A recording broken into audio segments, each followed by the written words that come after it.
జగన్మోహన్ రెడ్డి గాంజాయి మీద ఒక్క రివ్యూ అధ్యక్ష. ఈ రోజు గాంజాయిని అరికట్టడానికి దమ్మున్న నాయకుడు మా నాయకుడు గంజాయి నార్కోటిక్ టాస్క్ ఫోర్స్ ఈ రోజు తీసుకొచ్చారు అధ్యక్ష. 5 సంవత్సరాల్లో గంజాయి గురించి ఒక్కసారి కూడా మాట్లాడలేదు అధ్యక్ష. నేను విషయం చెప్తున్నాను అధ్యక్ష. దాని ప్యారలల్ గా ఈ రోజు వరకు జరుగుతున్న సంఘటనలు ఈ రకంగా వచ్చినాయి అధ్యక్ష. దయచేసి అది కూడా ఆలోచించుకోవాలి. ఒకటి లాస్ట్ అండ్ ఫైనల్ గా చెప్తాను అధ్యక్ష, ఈ గవర్నమెంట్ మహిళల భద్రత మీద పెద్ద పీట వేసింది. మహిళల భద్రత గురించి ఈ రోజుకి కూడా మేము స్టాండ్ అయి ఉన్నాం. స్పెషల్ కోర్టులు ఏర్పాటు చేసి ఎవరైతే నిందితులు ఉన్నారో వాళ్ళకి త్వరితగతిన శిక్షలు పడేటట్టుగా ఈ రోజు గవర్నమెంట్ తీసుకుంటుంది. మహిళల విషయంలో ఇంక్లూడింగ్ జగన్మోహన్ రెడ్డి తల్లికి చెల్లికి అన్యాయం జరిగిన ఈ రోజు ఈ గవర్నమెంట్ మేము నుంచుంటామని చెప్పి మీ సభాముఖంగా మీ అందరికీ కూడా తెలియజేసుకుంటాం అధ్యక్ష. దాని మీద మేము స్టాండ్ అయ్యాం. వాళ్ళు చేసిన దానికి అధ్యక్ష నేను చెప్పిన దాంట్లో ఏ తప్పు ఉందని అందరు నుంచున్నారు చెప్పండి అధ్యక్ష. అదేంటి అధ్యక్ష, అందరూ నుంచున్నారు కదా. నేను చెప్పిన దాంట్లో ఏం తప్పు ఉందో అడగమనండి. కాబట్టి అధ్యక్ష మేడం మీ విషయంలో ఫెయిల్ అయింది సార్, మీ విషయంలో ఫెయిల్ అయింది, ఆయన విషయంలో ఫెయిల్ అయింది, శ్రీనివాస్ గారి విషయంలో ఫెయిల్ అయిందని మనం మాట్లాడుకోవాలి. లేకపోతే అనంతబాబు కూర్చుంటాడా? డోర్ డెలివరీ చేసిన వచ్చేవాడు కూడా ఇంకా కూర్చొని మాట్లాడుతున్నారు. డోర్ డెలివరీ చేసిన వచ్చేవాడు కూడా మంత్రి గారు మంత్రి గారు మంత్రి గారు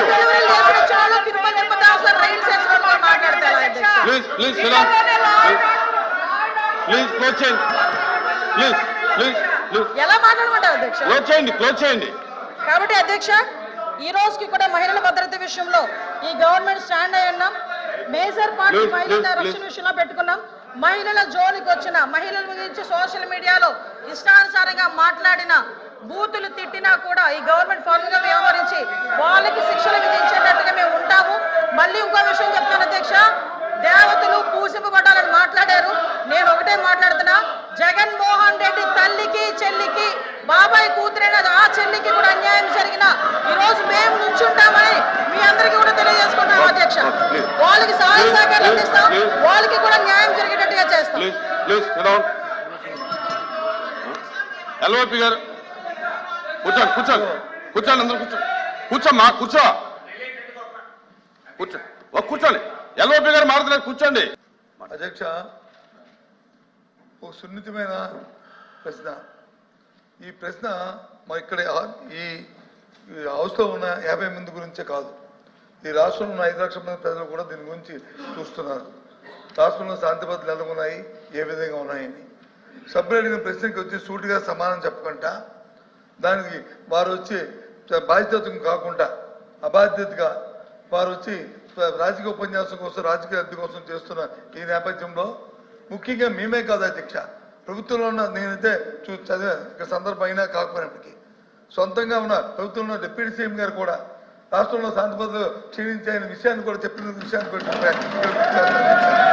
ఈ నేపథ్యంలో ఈ ప్రశ్నకు సరైన సమాధానాన్ని ప్రభుత్వం రాకుండా దాన్ని రాజకీయం చేయాలనే ఉద్దేశంతో కూర్చోమ్మా రాజకీయం చేయాలనే ఉద్దేశంతో వారు ఇచ్చిన సమాధానానికి నిరసనగా మేము వచ్చి ఈ ప్రశ్నకి వాకౌట్ చేస్తాం అధ్యక్ష. సభలో వాస్తవాలు వినే ఓపిక లేక వాకౌట్ చేస్తున్నారు. సభలో వాళ్ళు చేసిన దౌర్భాగ్యాలు వినే ఓపిక లేక సహించలేక వాకౌట్ చేస్తున్నారు. నిజంగా దమ్ముంటే నుంచోమనండి, ఆయన అడిగిన దానికి సమాధానం చెప్తా నేను. మేడం కూర్చోమనండి సార్, మేము సమాధానం చెప్తాము. వెళ్ళిపోతామని మాట్లాడటం ఏంటి సార్? ఇప్పుడు అనాలి షేమ్ అని. మేడం మీరు 1 మినిట్ మీరు బాధ్యత గల మంత్రి అయి ఉండి దమ్ము ధైర్యం అనేది మాట్లాడటం కరెక్ట్ కాదు. దమ్ము ఏంటి ఇదేనా? ప్లీజ్ సార్ యనమల రామకృష్ణ గారు.